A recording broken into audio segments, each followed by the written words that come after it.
Hello students, कैसे हैं आप लोग। आज हम most important topic, very interesting topic discuss करने वाले हैं। Today we will discuss a most important and interesting topic. क्या?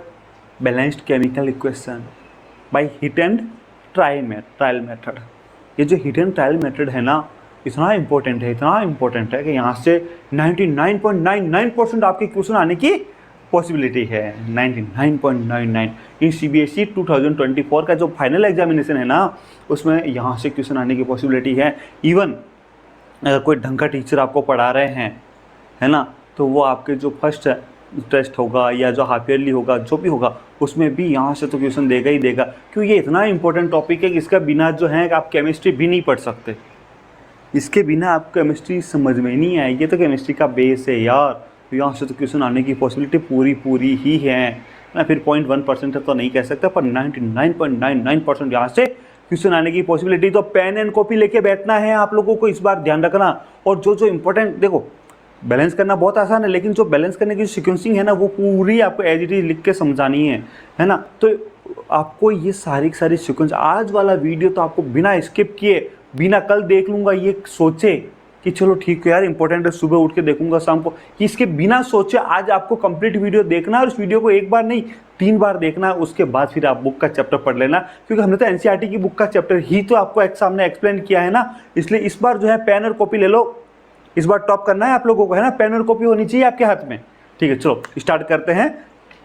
बैलेंसिंग करना by hit and trial method, balance chemical equation. देखो हमने जो है ना 9th में एक कुछ चैप्टर पढ़े थे, है ना, तो वहाँ से हमें इसको रिलेटेड करेंगे। देखो सबसे पहले तो ये है कि हमें जो है ना स्केलेटल केमिकल इक्वेशन या अनबैलेंस्ड केमिकल इक्वेशन, उसको बैलेंस करने की रिक्वायरमेंट क्यों है, हमें क्यों नीड है। Why we need to balance a skeletal chemical equation, why we, है ना, क्यों नीड है हमें, क्यों इसकी उसको बैलेंस करने की रिक्वायरमेंट आई हमें, है ना। तो हमने जो 9th में पढ़ा था लॉ ऑफ मास कंजर्वेशन, इसमें क्या पढ़ा था, मास नाइदर बी क्रिएटेड और not destroy. Mass neither be created और नॉट डेस्ट्रॉय, ना तो मास बन सकता है ना ही डेस्ट्रॉय हो सकता है, कि ओनली और ओनली एक फॉर्म से दूसरे फॉर्म में चेंज हो सकता है इन ए केमिकल रिएक्शन, है ना। एक फॉर्म में है, उस फॉर्म से दूसरे फॉर्म में चेंज हो सकता है, ना तो बन सकता है और ना ही डेस्ट्रॉय हो सकता है। बात समझ में आ रही है क्या? ना तो बन सकता है और ना ही डेस्ट्रॉय हो सकता है। Law of mass conservation. तो जो लॉ ऑफ मास कंजर्वेशन है, देखो मैं आपको हाईलाइटर कर देता हूँ, हाईलाइटर दे दिया, ठीक है। ये law of mass conservation most important है बेटा, याद कर लेना, हमें क्यों नीड है, याद कर लेना, ठीक है ना। हाँ तो सुनो, है ना, इसका मतलब क्या वो सुनो। That is the total mass of element, जो टोटल मास है ना of element, mass of the element present in product, जो प्रोडक्ट बना है, total mass of element present in the product. कहाँ से आएगा वो यार, रिएक्टेंट से ही तो आएगा। तो जो प्रोडक्ट में जितना रिएक्टेंट में मास होगा, अब देखो ये मत कंफ्यूज होना कि रिएक्टेंट क्या है और प्रोडक्ट क्या है, हम समझ चुके हैं। वर्ड इक्वेशन में हमने बहुत अच्छी तरह समझा है, और अगर आपने वो वाला वीडियो नहीं देखा है तो पहले वो वीडियो देखो, फिर इसके बाद ये देखो, तब ये जाकर समझ में आएगा। अब हमें पता है रिएक्टेंट क्या है, प्रोडक्ट क्या है, तो प्रोडक्ट अंदर जितना भी मास होगा ना, वो रिएक्टेंट से ही तो आया है। तो इधर जितना मास होगा उधर इतना उधर भी होना चाहिए, राइट, है ना। इसका मतलब ये total mass of the element present in the product of a chemical reaction has to be equal to the mass of the element present in the reactant. तो बात समझ में आ रही है आपको, जितना प्रोडक्ट में मास है उतना ही रिएक्टेंट में भी होना कंपल्सरी है, होना चाहिए। जब रिएक्टेंट में होगा तभी तो प्रोडक्ट में आएगा यार, इसलिए तो हमें इसको बैलेंस करने की नीड हुई, है ना। इन अदर वर्ड अगर बात, दूसरे शब्दों में अगर बात करें, इन अदर वर्ड्स अगर भी बात करें, अदर वर्ड्स में बात करें, the number of atom each element remain the same. Number of atom in each element, number of atom of each element remain the same before and after chemical reaction.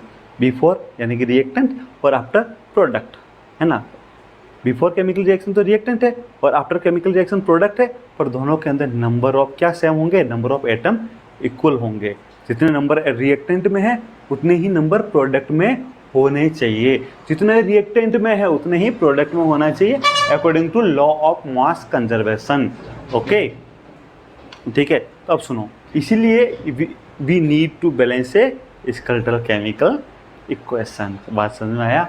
हमें क्यों requirement हुई, क्यों need हुई, तो chemical reaction को balance करने की requirement क्यों हुई, अब समझ में आएगा। देखो बेटा, ये मोस्ट है, ये समझना है, ये बहुत इंपॉर्टेंट टॉपिक पढ़ रहे हैं। इधर उधर बातें नहीं करनी है, दोस्तों के ऊपर कमेंट्स नहीं करने हैं, दूसरों से कुछ भी बात नहीं करनी है। अभी तो तुम्हें खुद को पढ़ना है बेटा, खुद को पढ़ना है। हाँ, ऐसे ही सफलता नहीं मिलती, मेहनत करनी पड़ती है, राइट ना। और वो हमारे बच्चे मेहनत करने में किसी चीज़ की कमी नहीं रखते। तो अब सुनो, अब balance equation reaction by heat and trial method.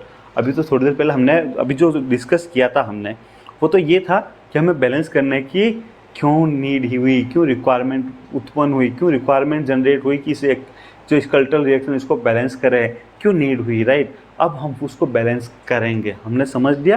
क्योंकि लॉ ऑफ मास कंजर्वेशन के अकॉर्डिंग कुछ भी ना तो बनता है ना टूटता है, केवल एक फॉर्म से दूसरे फॉर्म में चेंज होता है, बाकी सब कुछ सेम होता है। तब हम बैलेंस किससे करेंगे? बैलेंस करने का जो मेथड है ना, उस मेथड को हम बोलते हैं heat and trial method. Sorry, ठीक है। अब सुनो, अब आपके सामने जो ये रिएक्शन आई हैं, एक रिएक्शन, अगर हम लोग इस रिएक्शन को देखें, देखना समझना, इस रिएक्शन को समझना। पेन ले लेते हैं हम लोग, मार्कर हटा देते हैं, पेन ले लेते हैं। चलो, ये FeH2O, ये रिएक्टेंट है दोनों, ये रिएक्टेंट है और ये दोनों प्रोडक्ट हैं, ठीक है। अगर हम इस रिएक्टेंट एंड प्रोडक्ट्स को देखें, इधर कितना है Fe ओनली 1, H2 और O ओनली 1। इधर कितना है Fe रिएक्टेंट में? Fe3, ये देखो ये 3 ये रहा, है ना। और O कितना है? 4, ये रहा O। ये थोड़ा बड़ा गलत प्रिंट हो गया, O4 है ना। और यहाँ H कितना है? 2। यहाँ पर Fe कितना है? पेन चेंज करते हैं, देखो ध्यान दो, यहाँ से यहाँ कितना चेंज हो गया है, यहाँ 1 और यहाँ पर 3, कितना का डिफरेंस है? 2 का। और यहाँ पर 2 और यहाँ पर 4, यहाँ भी डिफरेंस आ गया, यहाँ 1 यहाँ 2, मतलब सॉरी H2 तो बराबर है, ये 2 और इधर भी H2, ये तो बराबर है H2, खाली O के अंदर डिफरेंस, इधर O1 है, इधर O4 है ना। मतलब आप ध्यान से देखें तो इधर Fe और इधर Fe, इधर ओनली 1 Fe है और इधर 3 Fe है।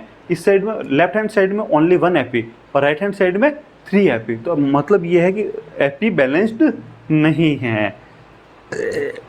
सॉरी, H2 तो इधर भी 2 इधर भी 2 बैलेंस्ड है, O इधर 1 और इधर 4 अनबैलेंस्ड है। यार इस इक्वेशन को हम क्या बोलेंगे? अनबैलेंस्ड इक्वेशन बोलेंगे। बात समझ में आई?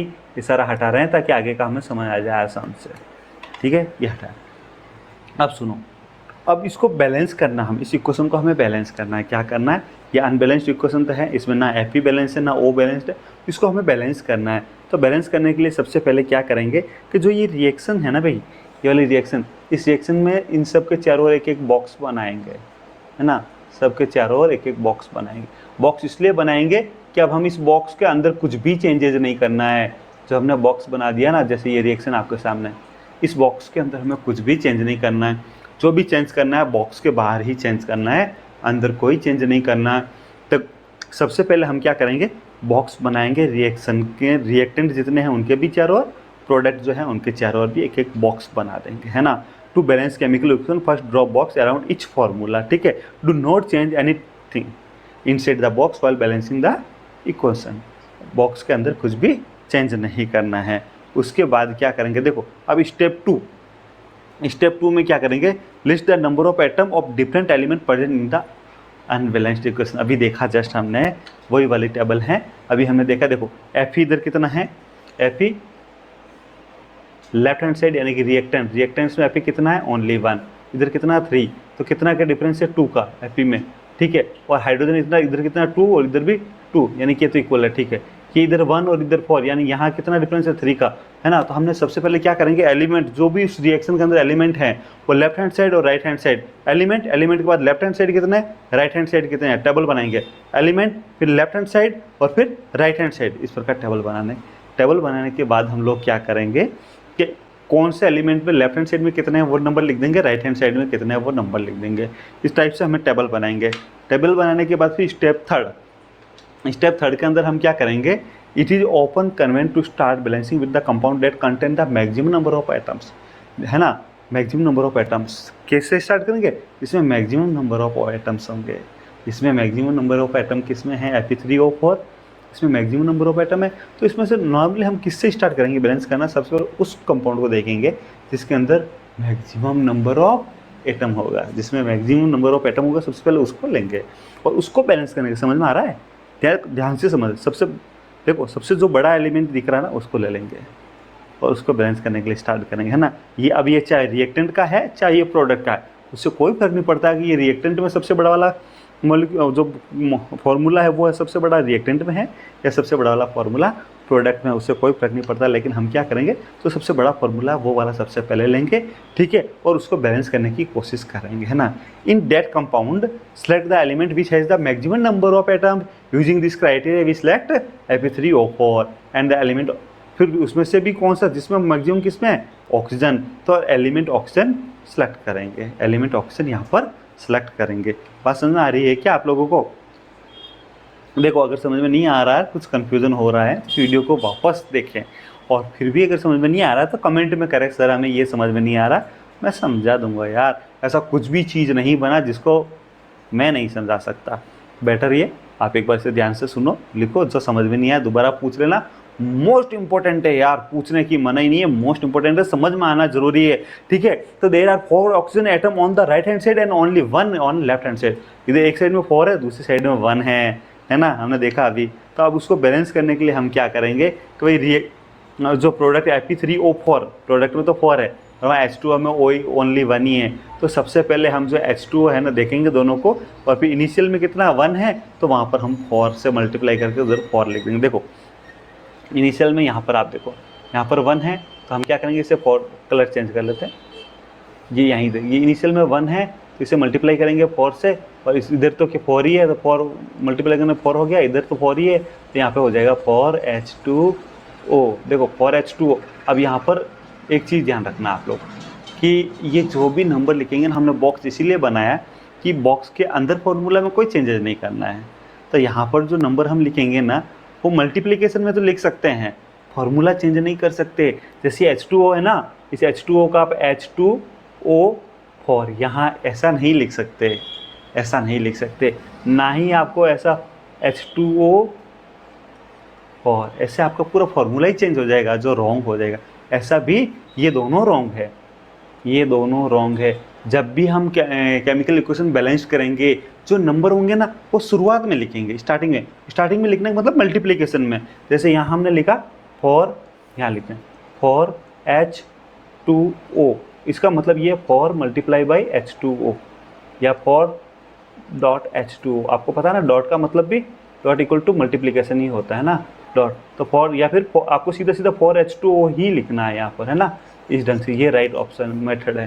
तो आपको जो भी लिखना होता है नंबर वो आगे लिखना होता है, ठीक है। तो यहाँ पर आपके प्रोडक्ट के अंदर 4 ऑक्सीजन है तो हम यहाँ क्या करेंगे, प्रोडक्ट के अंदर 4 ऑक्सीजन है, रॉन्ग हो गया, प्रोडक्ट के अंदर 4 ऑक्सीजन है तो हम यहाँ क्या करेंगे, यहाँ पर भी 4 ऑक्सीजन के लिए 4 लगा देंगे। अब हमारे पास H2O कितना हो गया, 4। अब हम इसके होने के बाद देखो इसको इनिशियल कैसे लिखेंगे वो बताता हूँ मैं आपको, ये हटा दिया सब का सब, है ना। तो हम जब देखो to equalize the number of atom it must be remembered that we can not alter the formula of the compound और element involve in the reaction. ये अभी हम डिस्कस कर चुके हैं, इसलिए इसको वापस डिस्कस करने की जरूरत नहीं है, और एग्जाम्पल भी हमने डिस्कस कर लिया, इसको डिस्कस करने की जरूरत नहीं है। ये फॉर्मूला अब हमने जो ये 4 लिखने के बाद हमारे पास जो पार्शली बैलेंस रिएक्शन है वो इस टाइप से होगी। Fe है 4H2O हो गया, यहाँ पे 4H2O, Fe3O4 और H2। तो देखो ऑक्सीजन तो यहाँ बैलेंस हो गया, यहाँ भी और यहाँ पर भी बैलेंस हो गया। लेकिन प्रॉब्लम कहाँ आ रही है, अभी प्रॉब्लम दूसरे आइटम्स को बैलेंस करने में आएगी। कहीं कोई प्रॉब्लम तो कहीं नहीं आनी, लेकिन अभी हमें उनको बैलेंस करना पड़ेगा, ठीक है। तो यहाँ पर ऑक्सीजन तो बैलेंस हो गया। अब ऑक्सीजन के बाद ऐसा कौन सा है जिसमें मैक्सिमम डिफरेंस आ रहा है, ऐसा कौन सा है जिसमें मैक्सिमम डिफरेंस आ रहा है, वो है आयरन, है ना। तो सब आयरन को चूज कर लेंगे, है ना। स्टेप 4 में हम क्या करेंगे, जो सेकंड Fe और H atom are still not balanced, है ना, only oxygen are balanced, but Fe and H, Fe मतलब iron and hydrogen are still not balanced. तो हम आयरन को सिलेक्ट करेंगे सबसे पहले, इसमें से कोई सा भी ले सकते हैं लेकिन नॉर्मली हम आयरन को सिलेक्ट करेंगे, ठीक है। तो अब आयरन को देख के हम देखो, चलो यहाँ पर नोट्स में हाइड्रोजन दे रखा है तो हम हाइड्रोजन को सिलेक्ट कर लेते हैं, कोई सा भी ले सकते हैं, हाइड्रोजन को सिलेक्ट करें। हाइड्रोजन में ज़्यादा कोई प्रॉब्लम नहीं है। हाइड्रोजन में तो क्या है कि इधर जो है रिएक्टेंट के अंदर हमने 4 लगा दिया, तो आपको मैंने पहले ही कहा था ये मल्टीप्लिकेशन जैसे 4H2O, ठीक है ना, तो ये H2O इससे आगे 4 लग गया, इसका और इसका मतलब ये है कि H2 कितना होगा 4H2, इट मीन्स ये दोनों मल्टीप्लिकेशन होगा, इन दोनों में मल्टीप्लिकेशन होगा, तो H is equal to 4 into 2 is equal to 8, मतलब हाइड्रोजन आयन कितना है 8 हाइड्रोजन आयन है, ठीक है। ऐसे मल्टीप्लाई करते हैं, ऐसे काउंट करते हैं हम लोग, बात समझ में आ रही है क्या, ऐसे काउंट करते हैं। तो हमने जब H2O से पहले ऑक्सीजन को बैलेंस करने के लिए 4 लगाया, तब हाइड्रोजन यहाँ कितना हो गया 8 हो गया, और अगर प्रोडक्ट में हाइड्रोजन देखें तो यहाँ पे तो ओनली H2 ही है, यहाँ पर ओनली H2 ही है, 2 ही हैं, ओनली 2 ही हैं। हाइड्रोजन कितने हैं 2, H2 मतलब 2 आयन, 2 एटम है ना, 2 एटम, ठीक है। H2 का मतलब क्या हो रहा है, H2 है ना, H2 का मतलब यहाँ लिखते हैं, यहाँ समझ आएगा, H2 मीन्स H इस प्रकार डॉट डॉट डॉट, ये बॉन्ड ऐसा होता है ना। तो अब यहाँ पर हम क्या करेंगे, यहाँ 2H2 हैं तो इसको 8 करने के लिए इसको भी 4 से मल्टीप्लाई कर देंगे, तो इसे H2 से पहले 4 लिख दें अगर हम लोग, तो 4 इन दोनों का मल्टीप्लिकेशन हो जाए तो 8 हो गया, यानी कि यहाँ 4 लगाते ही हाइड्रोजन भी बैलेंस हो जाएगा। प्रोडक्ट साइड में H2 से बिफोर 4 लगा देंगे हम लोग। तो अब देखो पार्शली इक्विलाइज्ड बैलेंस कैसी रिएक्शन कैसे लिखेंगे वो देखो आप, ये एक्स्ट्रा जो हमने लिखा वो हटा देते हैं, ठीक है। अब देखो 4 लगाने के बाद हाइड्रोजन से बिफोर हमने 4 ऐड कर दिया यहाँ पर, अब हमारी रिएक्शन देखो यहाँ पर हमने 4 ऐड कर दिया, ठीक है, और यहाँ पर भी 4 ऐड कर दिया, तो यहाँ पे ऑक्सीजन बैलेंस है, इधर ऑक्सीजन 4 है या इधर भी ऑक्सीजन 4 है, तो ऑक्सीजन बैलेंस हो गया। हाइड्रोजन इधर 8 है और हाइड्रोजन इधर भी 8 है, इधर भी 8 है, ऑक्सीजन इधर 4 है, इधर भी 4 है, ये दोनों बैलेंस्ड हो गया। अब Fe इधर 3 है और इधर 1 है। अब हमें क्या Fe मतलब आयरन, हमें अब आयरन को ही बैलेंस करना पीछे रहा है, तो अब हम आयरन को भी बैलेंस कर देंगे, ठीक है। तो स्टेप 5 जो पीछे बचा उसको लेके उसको बैलेंस करेंगे और वो भी बैलेंस हो जाएगी। तो अब हम पीछे क्या बचा, आयरन लास्ट में, to find that only 1 element is left to be balanced, that is iron, only 1 element iron है ना, जिसको हमें बैलेंस करना है। तो उसको बैलेंस करने के लिए क्या करेंगे, देखेंगे इधर कितने हैं, इनिशियल कंडीशन में इधर 3 आयरन है, सॉरी इधर Fe3 इधर 3 है और इधर 1 है इनिशियल कंडीशन में, तो हम क्या करेंगे इसे भी 3 से मल्टीप्लाई कर देंगे, इधर भी 3 से मल्टीप्लाई कर दो, और इधर तो 3 है ही है, अगर हम 3 Fe कर दें ऐसे तो हमारा काम हो गया। तो हमने यही किया और हमने ऐसे, ये देखो ऐसे हमने बैलेंस कर दिया, ये हमने लिखा जो हटा देता ताकि आराम से दिखा हुआ, ठीक है। इस प्रकार हमने बैलेंस कर दिया। अब काउंट करो, ऐसे हम करके इसको बैलेंस किया, अब इसको काउंट करो, देखो Fe इधर कितना है, Fe इधर 3, ठीक है, और Fe इधर भी 3, उसके बाद आ गया H इधर 8 और डेट्स इस साइड H, देखो 8 कैसे हुआ, 4 मल्टीप्लाई बाई 2 8, और इधर कितना है 4 मल्टीप्लाई बाई 2 8, H भी बैलेंस्ड है। अब ऑक्सीजन की बात करें, ऑक्सीजन कितना है 4, ऑक्सीजन ओनली 4 है, और इधर ऑक्सीजन कितना है इधर 4, मतलब ये रिएक्शन कैसी हुई, अब हो गई बैलेंस हमारी। तो ये बैलेंस, ये एक बैलेंस्ड इक्वेशन है, कैसी है बैलेंस्ड, और हमने इसको बैलेंस्ड कर दिया, ठीक है। ये हो गई हमारी बैलेंस्ड रिएक्शन दोनों ही साइड से, ठीक है। अब सुनो, finally to check the correction of the balanced equation we count atom of each element on both side, और दोनों साइड में एटम को काउंट किया और हमें लगा के हमने काउंट किया और हमें देखा कि दोनों साइड में इक्वल है। अभी लॉ ऑफ मास जो कंजर्वेशन है उसको फॉलो कर रहा है, एलिमेंट जितने इधर हैं, जितने एटम इधर हैं उतने ही एटम इधर है, मतलब जितने एटम रिएक्टेंट साइड है उतने ही प्रोडक्ट साइड है, और इस तरह हमने इस इक्वेशन को बैलेंस कर दिया। अब ये बैलेंस्ड इक्वेशन है, अब स्केलेटल ने बैलेंस्ड इक्वेशन है, बैलेंस्ड केमिकल इक्वेशन है। तो केमिकल इक्वेशन को बैलेंस करना हमने यहाँ सीख लिया, और जो ये मेथड है ना केमिकल रिएक्शन को बैलेंस करने का, दोनों साइड में जब एटम बराबर है, दोनों बराबर करना है, बराबर है तो इसे बैलेंस करेंगे। जो मेथड है इस मेथड को हम क्या कहेंगे, इस मेथड को हम बोलेंगे hit and trial method, hit and trial method, most important method for chemical equation balancing, hit and trial method most important है। This method of balancing chemical equation is called hit and trial method, as we make trial to balance the equation by using the smallest whole number coefficient. तो इसे hit and trial method बोलते हैं। हाँ, अब एक और बात सुनना, अब जो है ना सबके सामने तो नहीं, फिर भी हमें जो उस जो केमिकल इक्वेशन है ना उसे मोर इन्फॉर्मेटिव बनाने के लिए, हाँ, हम जो है सब केमिकल रिएक्शन में तो नहीं, लेकिन फिर भी केमिकल इक्वेशन में उसकी फिजिकल स्टेट लिखते हैं। हाँ, लिख देना चाहिए होता है, मैं तो हम फिजिकल स्टेट लिखते हैं। फिजिकल स्टेट जैसे मैं आपको सिंपल से एग्जांपल बताऊं, तो यहाँ पर इसमें लिखा हुआ है ना, हमारे पास ये बैलेंस्ड इक्वेशन है, यहाँ पर ये H2O लिखा हुआ है, H2O। देखो यहाँ पर थोड़ा सा मिस्टेक है, ये 4H2O है, ऐसे लिखा हुआ है ना, यहाँ थोड़ा सा ये 2 बड़ा साइड लिख दिया, और यहाँ पर Fe3 हमने अभी देख रखी है, O4, ये टाइपिंग एरर हो गया, और ये 4H2 ऐसा है ना। तो रिएक्शन कुछ इस टाइप की है, कुछ तरीके इस टाइप की ही है, गलती से प्रिंट हो गया है ऐसा, तो आप इसको इस टाइप से ही समझिए, बैलेंस्ड इक्वेशन है।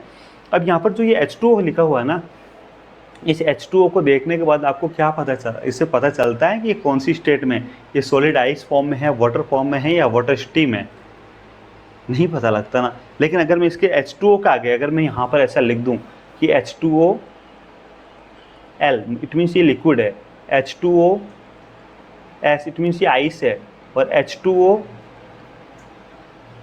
इट मीन्स ये स्टीम है ना। तो फिजिकल स्टेट लिखने से ज़्यादा इंफॉर्मेटिव जो केमिकल इक्वेशन है, केमिकल रिएक्शन है, वो ज़्यादा इंफॉर्मेटिव हो जाएगी, है ना। तो हमें ज़्यादा इससे इंफॉर्मेशन इससे हमें मिलेगी। इसके बिना हमारे पास ऐसी कोई इंफॉर्मेशन नहीं आएगी, हमें नहीं पता चलेगा कि इस इक्वेशन का फिजिकल स्टेट या फिजिकल स्टेट में ये कैसी है इक्वेशन। तो इसकी ज़्यादा इंफॉर्मेटिव बनाने के लिए हम क्या करते हैं, उसके साथ में हम लिख देते हैं, उसकी फिजिकल स्टेट भी लिख देते हैं। देखो कुछ वर्ड हैं फिजिकल स्टेट के लिए, ये थोड़ा सा आपको याद करना पड़ेगा। G फॉर गैस, यहाँ लिख रखा हमने, गैसेज के लिए हम क्या वर्ड यूज़ करेंगे, G, ठीक है। लिक्विड के लिए हम L, पहला इसका वर्ड क्या G है, तो G, लिक्विड का पहला L है तो L। एक्वस मतलब वाटर सॉल्यूशन है ना, कोई वाटर सॉल्यूशन के अंदर रखा हुआ है ना, सॉरी G नहीं है, AQ है ना। एंड सॉलिड है तो सॉलिड के लिए S। देखो यहाँ पर हमने लिख भी रखे हैं सारे के सारे फॉर्मूला, आपके नोट्स में हमने लिख भी रखा है, तो आप जो है इसको फॉर्मूला को तो रट लो, सिंपल सा है, G for gas, L for liquid, AQ for aqueous and S for solid. तो हमें ये स्टेट जो है नॉर्मल रिएक्शन के अंदर लिखनी होती हैं, जिससे कि जो ये है ज़्यादा इंफॉर्मेटिव बन जाए। ये जो हमने लिखा वो हटा देते हैं ताकि आपको, जिससे कि केमिकल इक्वेशन जो ज़्यादा इंफॉर्मेटिव बन जाए, है ना। AQ का मीन आप समझ लिया, वाटर सॉल्यूशन के अंदर है तो AQ आ जाएगा। अब देखो इस केमिकल इक्वेशन को देखो आप, देखो Fe आयरन, आयरन सॉलिड होता है तो हमने S लिख दिया, S for solid, G for gas, S for solid, G for gas. तो ये कैसा आयरन सॉलिड होता है। अब यहाँ पर 4H2O देखो, G फॉर गैस, गैस मतलब ये स्टीम है, कैसी है, ये वाटर स्टीम है, स्टीम है, नॉट लिक्विड है, यानी कि वाटर स्टीम है। लोहा है, आयरन वाटर स्टीम के साथ जब रिएक्शन करेगा तो ये देखो सॉरी Fe3O4 बन जाएगा, और इसके साथ हाइड्रोजन गैस रिलीज हो जाएगी, ठीक है ना। तो अब हमें, जब हमने स्टेट लिख दिया तो हमें पता चल गया हाइड्रोजन गैस उसका तो हमें पता था, लेकिन वाटर किस स्टेट में है, जब तक हम इसका फिजिकल स्टेट नहीं लिखते तब तक हमें पता नहीं चलता कि वाटर वेपर है या लिक्विड वाटर है। तो हमें फिजिकल स्टेट भी उसके साथ साथ लिखना होता है, right. Usually physical states are not include in a chemical equation, समझ में आ रहा है। यूजली जो फिजिकल रिएक्शन है ना, फिजिकल स्टेट जो है ना, are not include in a chemical equation unless it is necessary to specify them. इसलिए आपने बुक्स में देखा होगा सारी रिएक्शन के आगे उसकी फिजिकल स्टेट लिखना ज़रूरी नहीं है, लेकिन जहाँ नेसेसरी है वहाँ लिखना ही है, ठीक है ना। अब समझो इसको आगे, कुछ जो हमने फिजिकल स्टेट तो लिख दी, उसके बाद कुछ इक्वेशन ऐसी होती है जिसमें और भी इंफॉर्मेशन लिखना होता है। कुछ इंफॉर्मेशन आगे हम पढ़ेंगे तब हमें पता चलेगा कि नहीं, इसमें कुछ इक्वेशन ऐसी है जिसमें और भी ज़्यादा इंफॉर्मेशन लिखनी होती है। जैसे आप यहाँ पर देखो, यहाँ ऊपर हमने पेन चेंज कर लेते हैं, अपने पास वाइट दिखेगा नहीं, इंक कलर ले लेते हैं, चल, है ना। यहाँ पर ये लिखा, ये 340 एटमॉस्फेयर प्रेशर लिखा हुआ है। इट मीन्स ये है कि कार्बन मोनोऑक्साइड हाइड्रोजन से रिएक्शन होगा और मेथनॉल बनेगा।